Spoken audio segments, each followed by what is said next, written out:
Oh yeah, but I'm not a live streamer. Itong state patrol dito, you know. Sumunod yun sa likod. Then ngayon, sumunod na naman dito. I don't know kung akong sinusundan or akong binabantan, hindi ko alam.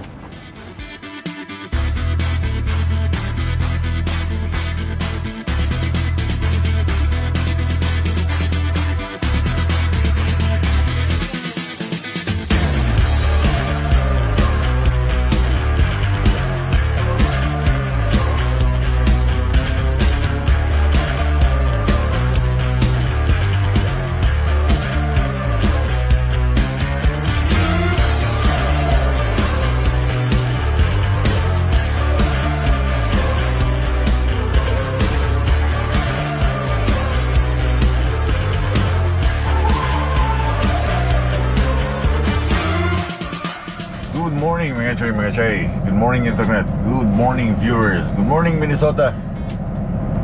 Mag-alas 9 na ng umaga ngayon dito. Late na akong gumising dahil late na rin ako natulog dahil nag-edit pa ako. And sabi ko nga hindi ako magmamadali dahil meron pa akong 7 hours. Napakalapit na lang yan papuntang Illinois. So tonight or mamayang hapon nandun na ako sa Illinois para sa load pabalik na yung Canada. The sun is up. Taas na ng araw. Okay. Kita nyo yung mga truck driver, hindi pa sila umaalis. Ito kahapon ba to? Siguro ito mga reset, nag-reset. Tsaka itong torque na nasa clip side, siguro wala pa tong load or nag-reset din to. So anyway, ito yung result ng kinabit ko kagabi. Medyo ano lang siya, medyo nagasgasan ng konti. Yun know, may mga gasgas dahil yung paglagay pala ng ganyang card, kailangan pala lagyan ng tissue para hindi siya magasgasan. So may mga gasgas yan. Meron pa naman akong isa doon. May, dalawa. Pwede ko siyang palitan but it's okay. So hindi ko na siya kailangan ng roll down, roll up. Okay. This one is enough na para mag-protect sa akin sa init, no? Yung sikat ng araw. Kasi ano siya, yung may nakasulat doon eh. Protect talaga sa'yo. Pati yung sa kabila, yan ang itsura niya. Diba? Pero pag every time na dadaan ako ng DOT, diba, baba ako na lang para hindi siya masyadong halata. Pag dadaan ng DOT, i-roll down ko na lang siya.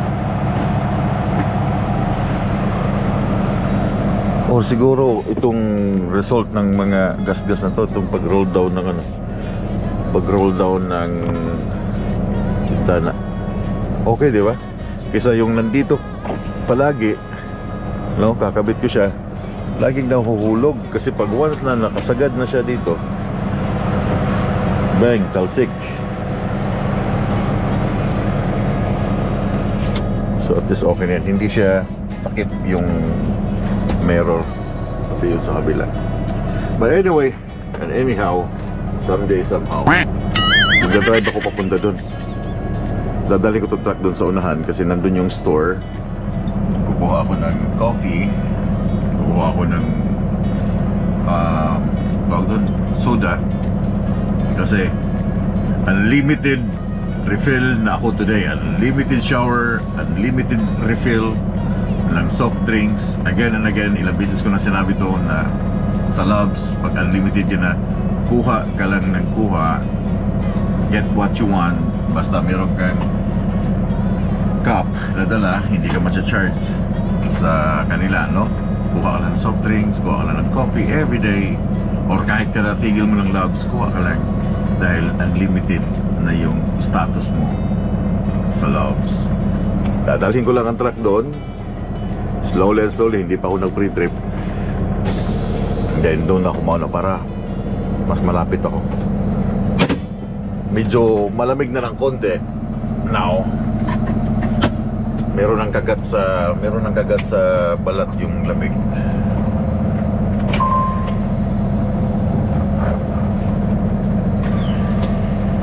Di ba umalis si Torque? Goodbye Torque.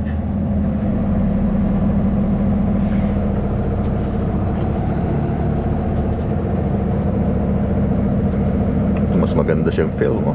Mamaya masusubukan mamaya pag ang init ay nandito na sa aking side na to.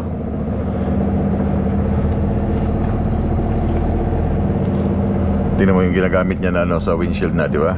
Yung kagaya sa akin kasi mas nakaka-adapt siya, or mas, anong tawag doon? Yung pag-init ng araw ay hindi kagaya nitong mga ano, may kortina. Yan, may mga kortina, oh. Mas gusto ko yung parang silver na style.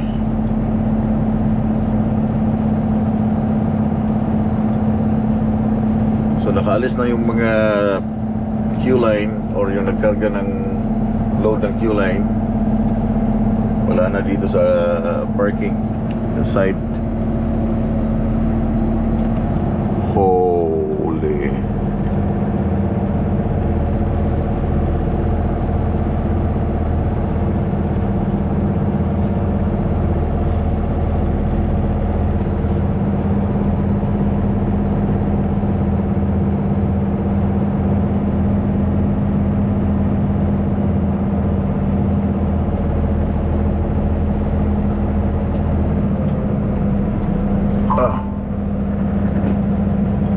May mga pumasok na niknik eh. So dito lang ako. Anyway, I know maraming mga nanonood dito na mga truck drivers from Pilipinas, from Europe. Okay, tinignan ko yung ano eh, ano mga bansang mga nanonood din. Meron din dito sa Amerika, but mostly ang mga nanonood dito ay mga truck drivers. And I would like to acknowledge and shout out to Naxmir. Naxmir, guys, isang military sa Amerika. But still, nanonood siya, naiintindihan niya yung mga sinasabi. Nakikita ninyo sa comments dyan, Naxmir, isa yung military dito sa Amerika. Amerikano, pero naiintindihan niya yung aking sinasabi, no? Hindi ko kailangan mag-translate. Nasa tao lang yung pagtamad talaga. But anyway, that's not the topic na gusto kong ilabas sa inyo ngayon. Gusto kong malaman ninyo. I know maraming nanonood, mga drivers dito sa Canada, drivers dito sa Amerika, mga haters, okay? Mga, you know, but alam nyo ba yung pag hindi ninyo in-agree or mayroong tawag doon eh, certifying your e-logs, okay? Certifying your e-logs. Ibig sabihin, yung isang araw na driving mo from start ng morning up to the end, like natapos ka na ng hapon, every morning pag log-in mo ng iyong e-logs, iyong electronic log, nakalagay doon yung mga ginawa mo the past few days. Nag-driving ka, nag-cross border ka, nag-on duty ka, nag-diesel ka. Meron yung tinatawag na certifying your e-logs. Okay? I-certify ninyo na tama ba yun lahat ang ginawa niyo for the day. Okay? Merong agree and then certify. So, anong magiging penalty if ever na hindi ko sinertify yung aking e-log last day or 3 days ago? Ang dami na, 1, 2, 3, 4, siguro nasa pang-5 araw ka na, hindi mo sinertify lahat yon. Anong magiging penalty? Okay, nasa Cote ka ngayon, okay, na-hold ka ngayon sa weigh station, pinadala sa officer yung lahat ng mga e-logs mo doon sa ERADS. ERADS na tawag, diba? Para ma-send mo yung mga ano mo, yung mga activities mo the last few days, 3 days ago. Pero hindi mo sinertify yung e-logs mo na tama lahat yung ginawa ko the last first day, second day, third day, tama lahat yon. Hindi mo sinertify. Nahuli ka ng weigh station yan, officer. Hindi naka-certify lahat. So alam nyo ba kung magkano magiging violation nun? Magkakaroon kayo ng penalty. Okay, aabot hanggang $15,000. Yes. So ito yung ibig kong sabihin. So ito yung mga ginagawa ko kahapon. Okay, Brooklands, Pembina, then Drayton, hanggang tumigil ako dito sa St. Joseph. Pasensya na, medyo reflect ng araw. So may nakalagay dyan, agree, no? may nakalagay dito agree or not ready. Pag nilagay mo na ng not ready, ibig sabihin meron ka pang babaguhin doon, meron ka pang i-edit doon na on duty na medyo mahaba. Tapos tawag dito, i-edit mo siya dahil masyadong mahaba, gusto mong gamitin pa yung oras. Pag masyadong meticuloso yung isang officer na nag-check na yung ilags, pwede kanyang kasuhan ng falsification of falsifying, no? Kasi inedit mo binago mo, anong binago mo doon. Pwede kanyang, kung masyado siyang meticuloso sa yung ilag, falsifying ng yung documents. Pero yan ang sinasabi ko, not ready or agree. Okay? Nakailang araw ka na, 4 days, pero hindi mo pa in-agree or hindi ka nag-certify na yung ilags. Serious violation yun sa hours of service, federal. Okay? Sabi ko nga, aabot ka hanggang sa $15,000 ang penalty nun. Kaya every day matapos kayo sa inyong biyahe or for the whole day, the next morning i-certify ninyo yung ilags na true and correct. Okay? I-agree nyo lahat para iwas kayo sa pusoy, iwas kayo na mahuli ng DOT or mahold ng DOT dahil sa inyong mga ilags. Kahit sabihin mong hindi naman ako nag overdrive kahapon, hindi naman ako nag-exceed ng aking oras, tama naman lahat yung aking hours of window hours ko na 16 hours or 14 hours, tama naman lahat, wala naman akong exceed. Pero hindi mo sinertify or hindi mo in-agree yung ilag mo for that day. Nahuli ka ngayon, sakote ka ngayon, pwede ka nilang kasuhan, aabot hanggang $15,000. Kalahin nyo yan. Pipindutin mo lang to. Pipindutin mo lang yung agree, and then that's it. Natama lahat yung aking ginawa for that day. So ang gagawin ko, ito yung driving ko kahapon, agree. That's it. So naka 23 minutes na ako sa aking pre-trip. Kailangan ko lang mag-drive, kailangan ko lang umalis dito, kailangan ko lang rumatrat sa highway.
Guys, nandito ako ngayon sa Floyd truck stop. Kanina pag exit ko kayo, napagkita nyo kayo na, I think nakita dun sa aking nakita dun sa aking 360 itong state patrol dito, you know.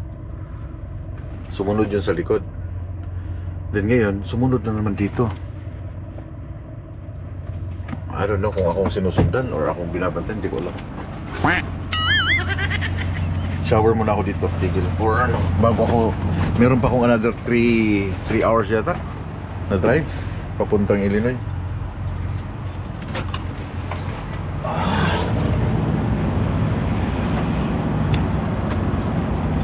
So I don't know if nakikita nyo sa likod, nandun yung state patrol. Kita nyo? Yeah.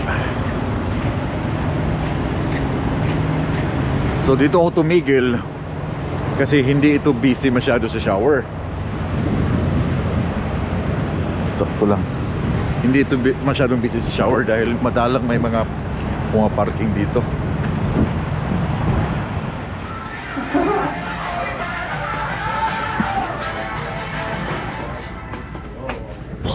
Hapon na kasi ako darating sa Illinois, kaya unahin ko muna yung shower. So ngayon, share ko lang to sa inyo. Dito sa Loves na apps, meron silang mga deals na tinatawag, like this one. Deals, okay? So may mga deals dito. Kung mabusisi kayo sa mga deals na binibigay ng Loves, meron ditong soft drinks. Nakalagay Driver Appreciation Month. Ito ay Celsius. So Driver Appreciation Month, free Celsius Essential 16 ounce. So wala kang babayaran dito. Offer good for a limited time only at participating Loves stop. And you must present your digital barcode. Ito yung barcode. Okay? So makakuha ka ng libre dito na drink. Hanapin ko lang yung Celsius na tinatawag na free. Celsius. Here. This one. 16 ounce. This one. Yeah. Lucas as a flavor. So mamimili ka lang dito. I'm not sure if tama nga yung pagkaintindi ko na free siya. Sparkling grape. Okay, sparkling drink. Kasi kumuha na rin ako ng isang pizza. Correct me if I'm wrong. This one is free or what? Free Celsius Essential for Free Celsius 16 ounce. Yeah. Yeah, is it free? No cash value, right? Add barcode. Your barcode. Oh. Is it free? Yeah. Alright, okay, sounds Did you good. already pay for the pizza? No, I didn't pay that one. Can I pay it here? Yeah. Okay. So,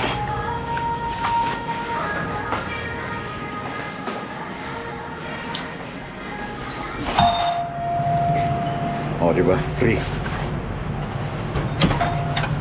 Sabi ko na free. No? Kung hindi nyo titingnan yung mga deals nyo sa inyong apps, sa Loves, hindi kayo makakakuha ng libre. That's almost $3, guys. So marami silang mga free na binibigay sa Loves. Hindi nyo lang alam yun. Panay refuel nyo sa Flying J, dito kayo sa Loves, makakakuha kayo ng free. But anyway, yung pulis kanina, nakita ko siya kanina somewhere dito sa highway bago ako pumasok dito sa Loves. I hope hindi ako yung pakay niya kasi sumunod siya sa akin sa loob ng parking. I hope hindi ako yung pakay niya.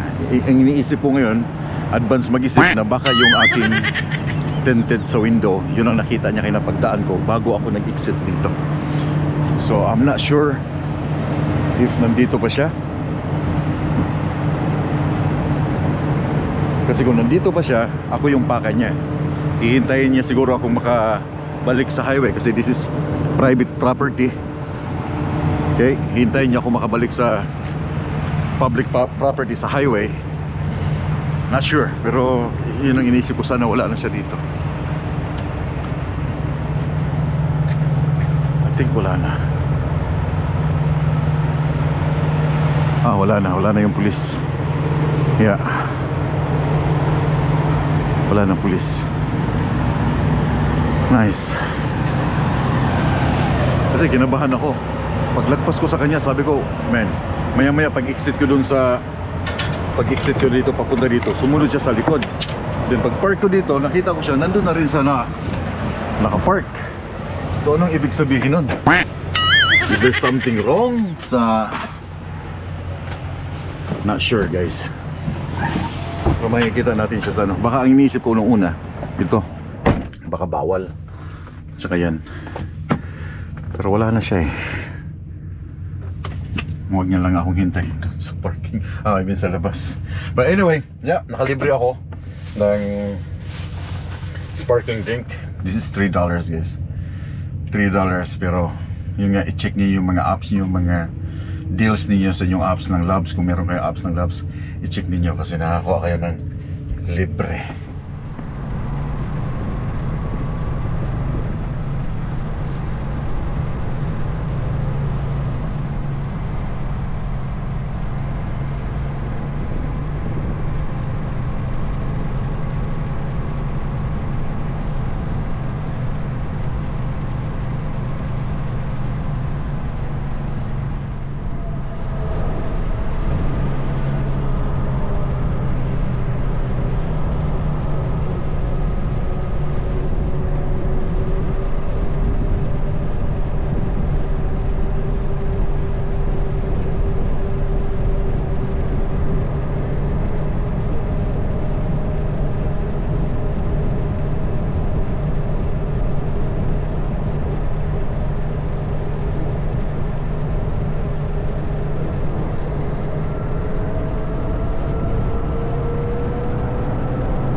muna ako dito sa Blue Beacon to clean up the truck as usual bago mag-load, bago pabalik ng Canada.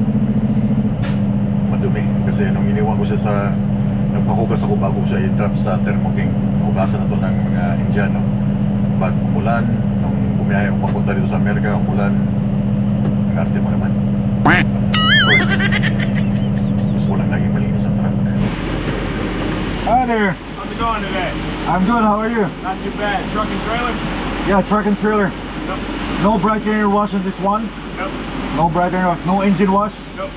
Brightener wash on the trailer? Nope. The rims? Nope. Yeah.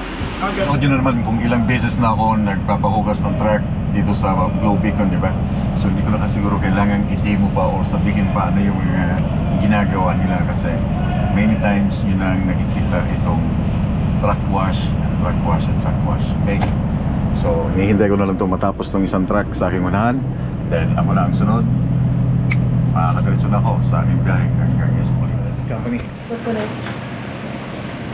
Wait. Everything's here. Much more easier for you.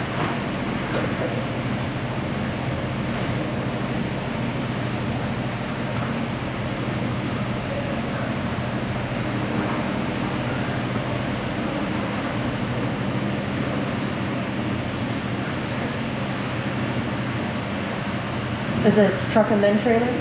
Yeah. Okay. Truck is 1644. Any rain X for the truck today? What about tire dressing? Any tire dressing? I know, I got a, what do you call that one? Tire black on mine. Yep. Like, And then my name's Hayden. I'll be taking care of your launch today. Any questions or concerns, just find me and I'll take care of it. just make the truck clean, spotless.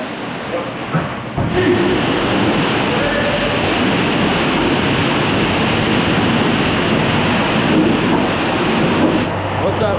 Shout out to Hayden Eastman, Billy Miller, and Seth Unsinger. Alright, yeah, thank you. Nagtatanong kasi siya kung gumagawa daw ako ng video ko. Yeah. Sabi ko, wow. Oh, wow, man.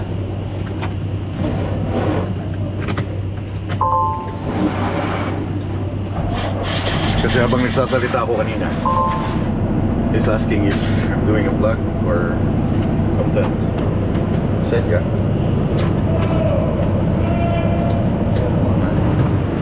Clean up.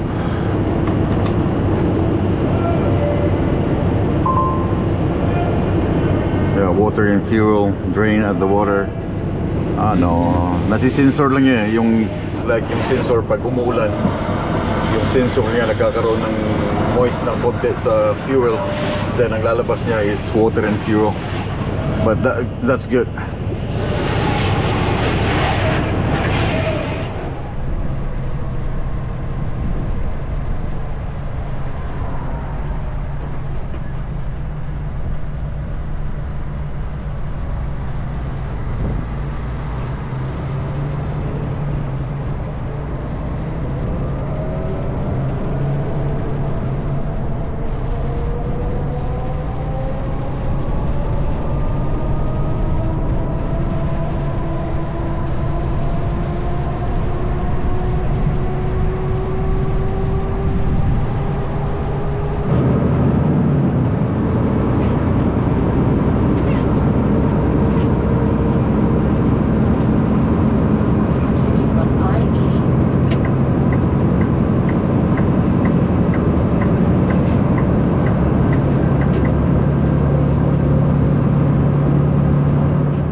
Ito lang yung problema kasi every time natitigil ako pupunta sa store, kailangan ko pang shut off dahil kailangan kong i-lock yung truck kasi wala akong susi. Isa lang yung susi. Tapos na ako mag-refuel dito, kuhala ako ng engine oil kasi magta-top up ako sa truck.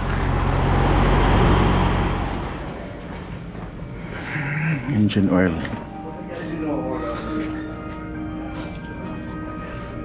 15W or 540. 15W Mobile deal back. This one $30. Hey bro, How you That's included with pump 19. Is it? Yeah.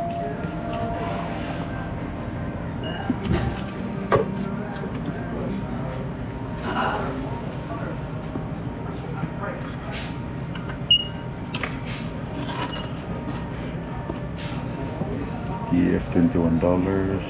Okay. Are you getting cash advance? No, today, too? no cash advance. You got a live stream thing going on? I'm doing some YouTube. Just streaming? No, it's not live stream. You should try it. Try Twitch. You can do that. Oh yeah. But I'm not a live streamer. So kumuha ko ng isang 15W40 na engine oil para sa top up ng truck. So bakit ako magta-top up ng truck? Ng engine oil bago yung truck ko. Normal sa isang bagong truck na mag-decrease ng oil, okay, after mag-break in. After ma-break in ang truck, well, matagal na. Ang truck is 60,000 kilometers, pero kailangan ko mag-top up. Pagbalik ko ng Canada, change oil na rin ako. Wala siyang leak sa ilalim, pero bakit nagdi-decrease ng oil ang makina? Kasi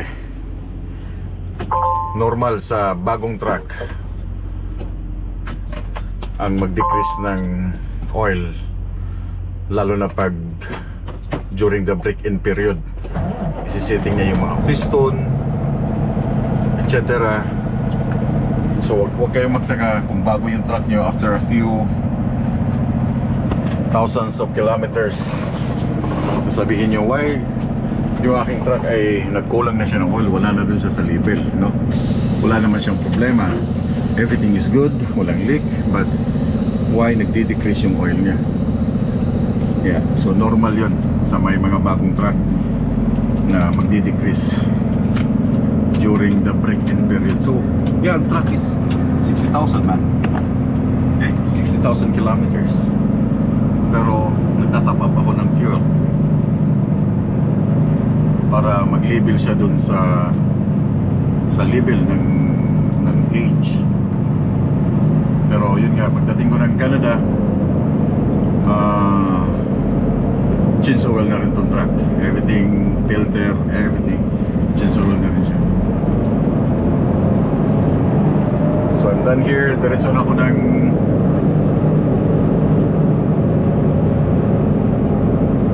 sa John Deere, Illinois. Iowa pa lang to. So hindi siya makaboilo dahil meron isang truck doon sa harap. Ho. Come on. Yeah, sige. Come on. You can do it. There you go. Oh, almost kissing. Oh, nice. Magaling yung driver. Oh, paano ka ngayon gano'n? Paano mo yun bibirahin ngayon? Go. Hellwig. Konting clearance lang. Oops. Panat. Come on.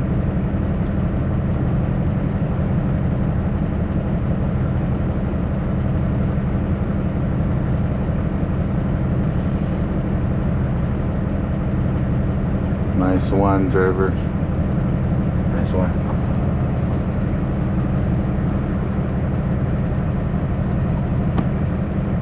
Meron akong dadaanan isang truck driver na queuing dito. It's a white guy and I'm a brown guy. Hi. Nakasama ko na to sa ilang trips. Virginia, Vancouver. I think nandito pa siya. Pero hindi ako titigil dito. Mag-hi lang ako sa kanya.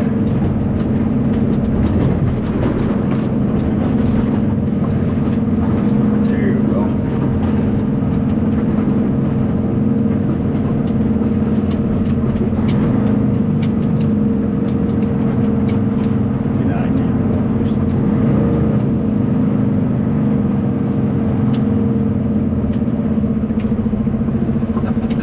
Yeah, I think this is good.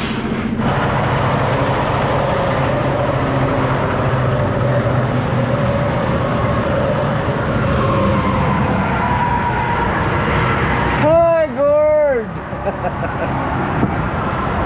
I just want to say hi to you. Huh? No, I'm empty. This is Gord. Yeah, I'm heading to Moline. Yeah. Where did you start today? I started Watertown. Huh? Watertown. A Watertown? Oh. So you mean from... No, I mean, you start from Saskatchewan then to Watertown? Oh no, when I first day I left from Edmonton. Oh, Edmonton. All the way to Edmonton. I told Ken to call you if you guys have the same route. You have a route of 88? You have the route of 88? Oh, okay. Same. Right? Yeah, 88 zigzagging all over. 88 to 30? Huh? 88 then 30? Oh, okay, the same. But there's 14 on, you're not going to 74, right? No. You're going to 80 then 88? Yeah. Oh, okay. And then getting on the 30, going to the 39, and then getting on the 116. 116? Yeah, because I think there's a 14.2 height there. Where? On before Nutsville. Yeah. 174. Oh, that 14.3, that's for that bridge that's going west.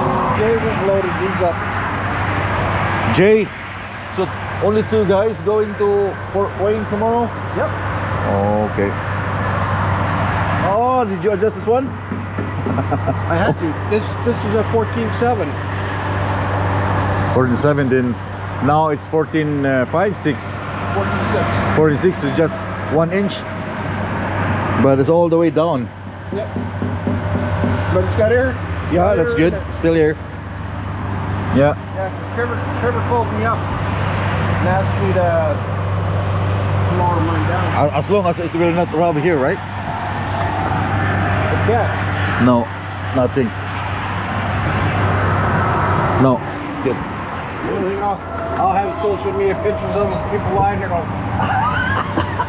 You just be careful, because when I pass something, oh, the driver is using their cell phone, I can see it. more printer ink for my printer. Oh, okay. So for doing my border crossing, You need for ECE, ECI? huh? Well, for Maze for going south, Yeah. you laughed. I'd stick it through the printer, hardly could see anything on the page. Stick it back in the same way, print it again, got a little darker. Did it about 15 times till it was dark enough that the guy could So scan you need a new ink or a new printer? No, new ink. New ink? I just leave my company phone here and don't disturb me when I'm off. Oh, even if I'm in the truck, I don't answer.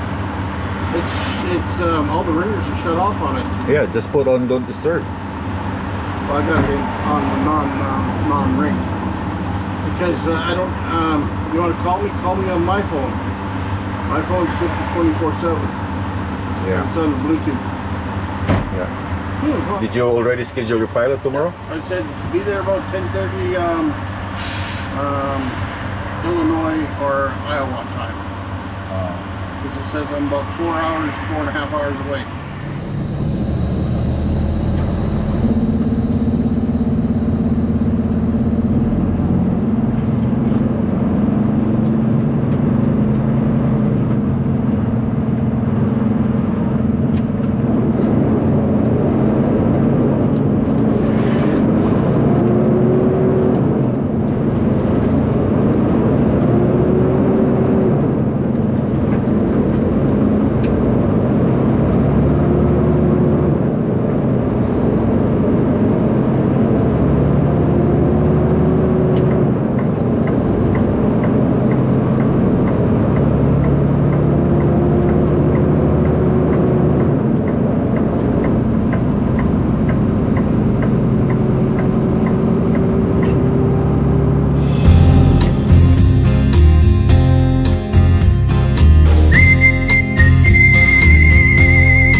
So ano guys, I'll see you ugma sa buntag.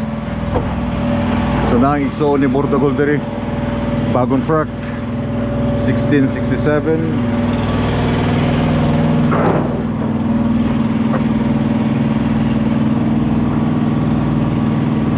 Hey Jay. Hey, how you doing? Good. Come here to work, take pictures. Huh? Come here to work, just take pictures. How are you? I'm okay. Enjoying that I'm busy again. Got slow for a while. New truck. Yeah, another new truck. Another new truck? Yeah, well, I got one that had 32,000 kilometers on it, and the engine went sour and a couple other things. 32,000? Yeah. So then they put me in this one. What happened? Blew out? No, well, the rad went. It blew out. And then two of the bolts on the exhaust valve side of the back end cylinder backed off. So I just looked around and said, I don't want nothing else to do with this truck. Give me another one. Yeah, it's a new one. Yeah. So far so good. Knock on wood. Bagong truck. Fuel line. Wala, daming fuel line. Oh, pwede ba yata isang truck dito eh. So anyway guys, I'll see you on my next video. Prepare ko lang tong aking mga chain. Nag-prepare na sila ng mga chain para bukas alas 7 yung aking appointment tomorrow. Paunahan ko pag-appointment. But yeah, pagamping mo tanan and have a good night. Bye bye.